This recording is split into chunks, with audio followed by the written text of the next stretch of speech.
sales numbers, players numbers, your game's a flop. No, this game is successful because they said, look at all the players. Believe the billion-dollar corporation. No, believe the YouTubers. I'm getting sick and tired of this conversation. It is happening every single time a game is released. We saw this recently with Assassin's Creed Shadows, and now we're seeing this again with Doom: The Dark Ages. Welcome back to the channel, guys. Today we are talking about player numbers and sales numbers and how, the devs and publishing companies may be trying to hide what's really happening with their game by releasing player numbers instead of giving us details on sales. Who knows? Who knows? Game Pass is playing a role in this, so it could be changing the landscape on how success is being measured. What is Game Pass? Game Pass is like a subscription service that Xbox, or well, not Xbox specifically, Microsoft has, where you can subscribe, and they have like a rotating set of games that you can play essentially for free because you subscribe to that service. You don't have to pay the 40, 50, 60, 70, 80, or even $100 for that game. And it seems like more and more games are being released day one on Game Pass. So I did a little bit of research, or I guess you could say I asked ChatGPT to do a little research for me. And so I was really curious as to what was going on with Game Pass. What it seems like it's like I said, it's a subscription service.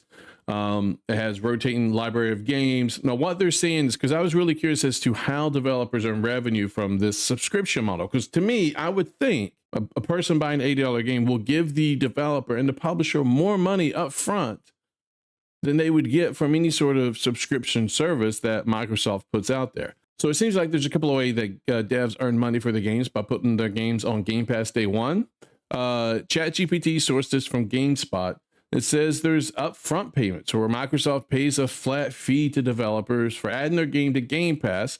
This can range from covering the entire development cost to a negotiated sum based on the game's value. For instance, leaked documents revealed that Microsoft estimated cost of $100 million for Assassin's Creed Mirage and up to $300 million for Star Wars Jedi Survivor to be included on Game Pass at launch. So yeah, they can pay you up front. Now, depending on how expensive your game is, it seems like that right there is a win for the developer. You keep your costs cheap and it's a good game, you put on Game Pass and they pay you up front, you could have already made all your costs back. Anything after that is just profit, right? Now, there's also a usage-based payment system, it seems. Some cases, developers receive compensation based on player engagement metrics, such as the number of downloads or time spent playing. This model is meant to incentivize developers to create engaging content that retains players. But it seems like what I'd be willing to bet is more likely the case is option number 3 here. It's a hybrid model where you have agreements that combine upfront payments with performance-based bonuses, allowing developers to benefit from both guaranteed funding and potential upside from high player engagement. So I would see that's probably, at least for Microsoft, the safest bet. So that's kind of how Game Pass seems to operate. That's how they get their games on there. That's how I guess devs potentially can make money off of that. I don't know how much money devs make off of this. I still want to think that sales numbers are the vast majority of revenue for a dev and publisher. Whoever gets the fucking money, is the dev directly, is the publisher? I don't fucking know. So that's why I'm saying both. But I would believe sales is the majority of, is the way that these companies make the majority of their money. Outright sales of the game itself through Steam or physical sales. That's gotta be. I don't know. Maybe that's going to change. So the reason this got brought up is because Doom: Dark Ages was released, and the sales number for Doom's Dark Ages was pretty, bad. It was like 31,000 all-time peak. Usually when we see numbers like this, that means the game is a flop. It's hard to know for certain because, again, you got Game Pass. That can change things. But it's people on Twitter, man, X, they are going, every time a game is released, they go back and forth. Whether a game is flopped or whether it's successful, it's just constantly. You have YouTubers who like live off of Steam charts, and they're like, oh, this game's failed, it's doing horrible. And I understand it's a measurement. It's not the full picture, it's a sample size. I get it. If you're not doing well on Steam when you're released day one, you most likely are not going to be doing well on other platforms either. And there is logic to that because we've seen games that were released on Game Pass day one and they exploded on Steam. They did extremely well on Steam. So there is some logic there. We do have examples of where games did well on Steam that were also released on Game Pass day one. So you have to make the assumption that if that's happening, then if a game doesn't do that, then it's got to be a flop. If it's failing here, it's failing there, right? So there is logic to it, but we don't know because a lot of these, they're not going to release that information. They're not going to let us know. Why would they? Because of that, you have certain people on Twitter that will constantly shield for these people.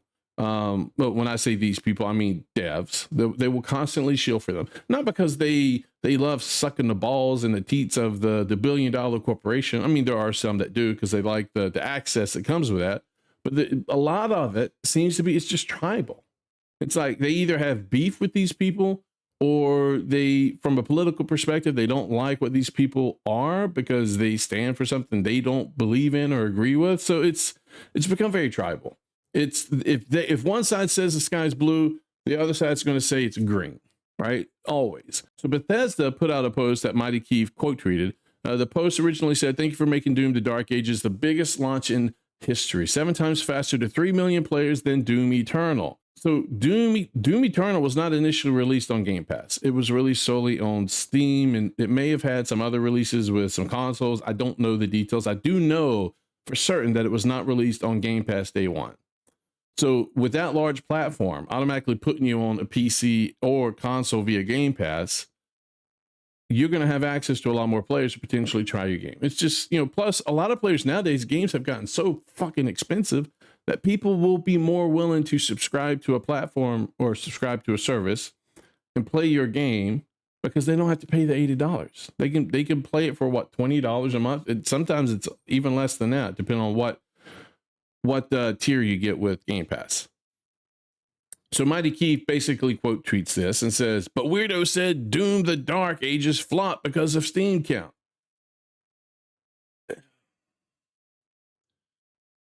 Can I just tell you, I don't know if I've said it, I'm sure I have, but I'll say it again. I hate these fucking arguments on Twitter. They do this every single fucking game that comes out on Game Pass and Steam. And there's enough examples, like I said, to prove them wrong, at least logically. We don't know for a fact that they're wrong, but logic dictates that they are most likely wrong. Until we know for certain, I'm going with what logic seems to imply here. You know what I'm saying? Arcadius basically responded, "We keep telling you this, Keith. Players does not equal sales. And if the games didn't generate shit tons of new subscribers, then those numbers are basically people who were already subscribed prior to that, just getting a game for free." Now, you want constant subscribers, yes. But unless you're Netflix, I would imagine your, market is not saturated. I don't think Game Pass is to the same level that Netflix is. Netflix reached saturation to the point that they can't gain any more subscribers. All they can do is lose at this point because they've saturated the market so much. I don't think Game Pass has done that. Maybe they have. I don't think they have, but maybe. Who knows? But unless they're at that point, then the possibility of bringing in new subscribers is very much real. And the fact that games are getting more and more expensive, I think that possibility of new subscribers coming in when a big game is released is becoming more and more of a reality or possibility. Mighty Keith ended up responding, "I keep telling y'all that gaming companies are using new metrics now. A lot of AAA games that are on day one subscription services will be using players played rather than copies sold because it will always be a higher number. If my game sold 2 million copies but 3 million played, what the hell would I guess he mistyped. Why the hell would I not say that instead?" I understand where he's coming from here. The difference is Expedition 33, for example, released on both Game Pass and Steam. It basically came out and said they sold this many copies and they had this many players. They said both because it was a success for them. I'm sorry, but you can sit here and say players. Yeah, I understand that. It's a bigger number. It's going to look good. But if you're hiding the sales numbers, that tells a bigger story for me. Expedition 33 did not hide the sales numbers. They came out and basically said the sales numbers with the player counts. They praised both. If you're a success, you will praise your numbers. You will not try to hide them. Assassin's Creed Shadows was asked directly on their investor call about the sales numbers, and they said they would not reveal the sales numbers. Gee, I wonder why that is. If it was a success, they would have no problem screaming it atop the roof. When I was a teenager and I got laid, I couldn't wait to tell people. It was so excited. I was in the military. I got laid one night in AIT. The first thing I did when I saw my buddy the next morning, first thing I said to him was like, I got laid. Now, do you think I would say stuff like that to him if I didn't get laid? You think I'm going to sit here and just boast on the fact that I got nothing? No, you're going to boast on that you got something because you're proud that you got some. Same thing with, I know this metaphor, I get it. But it's the same thing with sales numbers. If you got good sales numbers, you're going to put them out there. You can't deny that these games that just go off a player count only, they're hiding their sales numbers for a reason. I'm sorry, they are. Now, that may change down the road. Mighty Keith has a potential point. Now, he's not quite making it, but the point is there. There is a point to be made that the more and more Game Pass has games on it, the more and more expensive games become. There could be a point in time where sales numbers is not a real metric anymore, because your sales numbers are going to go down because more and more people are subscribing to a platform where they can just download your game and play it essentially for free because they're not paying $80. But the more and more games go up, the more and more people will be willing to pay the $20 a month. It's a lot easier to handle $15 to $20 a month than it will be to drop a whole $80 at that one point in time.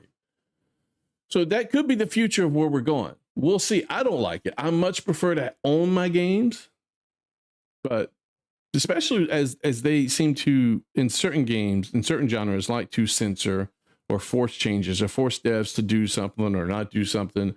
I mean, I'd much prefer devs have the freedom to make the game based on how they want to make it and not have to play nice and play along with certain policies that certain platforms may try to force them to play by, at least to a point. I mean, there'll always be rules, but I'd like the rules to be as loose as possible so we can actually see the creative freedom of these people. I would love to have games like we used to have in the 90s and early 2000s where, if you wanted to make a game where a woman can be sexualized or edgy, then you can do that.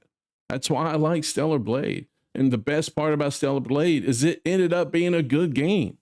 That's why I like Nier Automata. The best part about Nier Automata is it ended up being a good game. I don't want the fact that the only games I can find that have an attractive woman in it happens to be really bad, shitty visual novels or porn games. I don't want porn. I just like playing female characters in games. When I play an MMO, when I play any other type of game, if I have the option to choose between a male and a female, I would prefer to choose a female. The only time I don't is if the female fucking is ugly.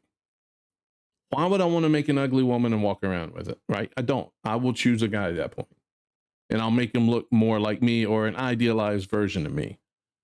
But if the character creation allows you to make them pretty, I'm going to make a woman every single time. I've played Baldur's Gate 3 several times, and I always choose a woman, never a man. Well, I did choose a man one time. I ended up not finishing the playthrough because I missed looking at the woman. We can't just sit here and celebrate with these devs when they come out with these player counts. We have to hold them to some sort of accountability when they are hiding sales numbers from us. And I'm getting so sick and tired of this whole tribal back and forth between people like Mighty Keith and people like Smash JT. And I like Smash JT. I'm just using them as examples. The first thing that popped off the top of my head, but I'm so sick of it. I'm sick of this battle. And here's one example of a game that, while it ended up, I think, being bad to a lot of people, the hype around it was big. So the initial sales and initial release was a success. And Starfield, this is what it released to on Steam, 330,000, but it was a huge success. It had a lot of good numbers on Steam and Game Pass. Then you have Adamfall. Adamfall was not so much. And these are games that released on day one, Game Pass and Steam. Then you get to Avowed. Oh, Avowed. Avowed was probably the biggest disappointment. It was on Game Pass day one. My son downloaded it and played some. And it was also on Steam. Look at the Steam numbers. You can't argue. Oh, wait, let's go to Assassin's Creed again. 64,000. Assassin's Creed is one of Ubisoft's biggest IPs. And you're telling me it can't, on day one, release on Steam, get bigger than 64,000 people playing it at one time? Really? Really? That's like their biggest IP. I'm sorry. Again, like I said in the early part of the video, it's a sample size, but we can extrapolate from it. If this isn't succeeding here, there's a very good chance it's not going to succeed there. Just to back that up with Assassin's Creed, Sir Damned over here basically says, look, I don't have anything against this game specifically, and I think they were referring to Doom, yeah. But weren't people trying to convince us that AC Shadows having 3 million players meant it was the best-selling AC game, a huge financial success, and then we got this? What they're referring to is something that was leaked, excuse me. And so this, look, I can't validate this. I don't know if this is true. It just doesn't surprise me. I could be biased here. I will admit that. But it doesn't surprise me. It basically goes and talks about their sales. 1.7 million copies sold on the PS5. 367,000 copies sold on Steam in the first 2 weeks, after which sales plummeted so hard it became difficult for game analytics to gather accurate data. Holy fucking shit. If there's 367,000 copies sold on Steam, it sure didn't seem to reflect that overall. I mean, I would have thought their peak player count would have been much higher than 60,000. Xbox, no exact numbers, but it's the worst performing among the three platforms, so let's be generous and assume it matches the PC. That brings the total to 2.4 million copies sold across all platforms. To put that in perspective, Ghost of Tsushima sold that many copies in just 3 days, and it was a PlayStation exclusive. Even Assassin's Creed 1, a game from 18 years ago, sold 2.5 million copies in its first month. So, I mean, look, we don't know if this is exactly accurate. Look, to me, I'm more inclined to believe this. I haven't seen anything since then to refute this other than the people coming out and says, but they said their player counts, the player counts. So if that's all you're going to scream at me about is the player counts, then, and that it was a success because they said it was a success, then that tells me you got nothing. That you can't refute that this potentially is accurate, or at least semi-accurate. You know what I mean? Maybe not down to the exact number of sales and stuff, but that the data itself is valid, right? Then over on IGN, you have Doom: The Dark Ages has seen 3 million players since coming out last week, but Bethesda has yet to announce a sales figure. And I'm like, look, even they're saying it.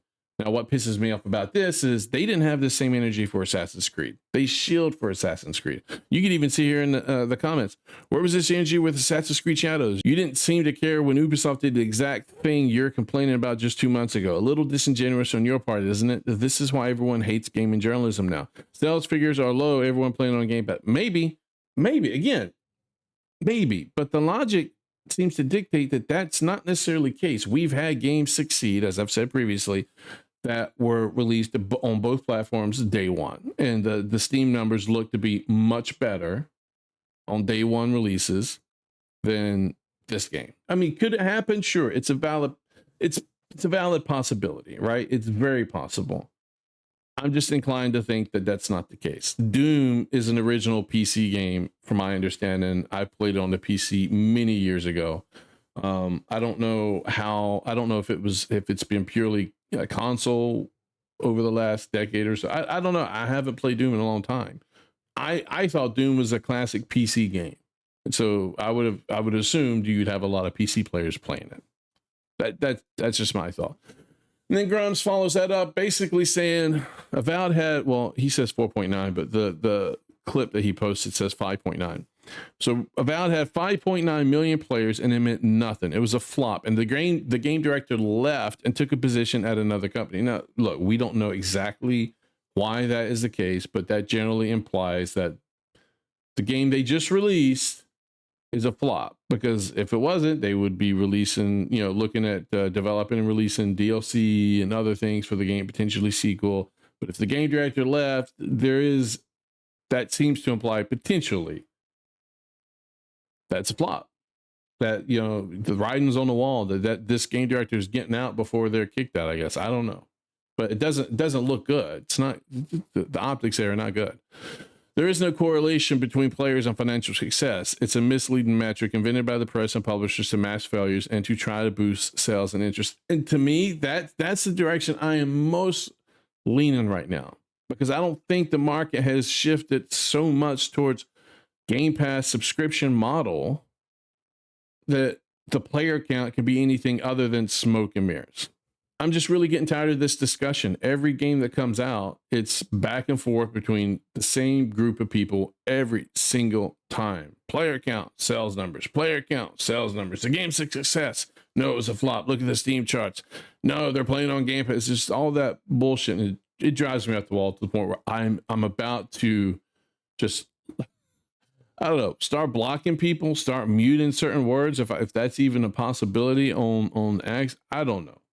But I wanted to provide some sort of idea to you guys, if you're watching this video to this point, so you understand how Game Pass seems to be relevant as far as how it makes money, how it interacts with the devs, and how it pays the devs. And then, you know, how right now, I don't think we're at the point where Game Pass itself is a big enough thing to where it's the Steam DB charts is irrelevant at this point. I don't think it's there yet. I think if you're failing in your Steam DB charts at this point in time, the chances of you being a flop are extremely high.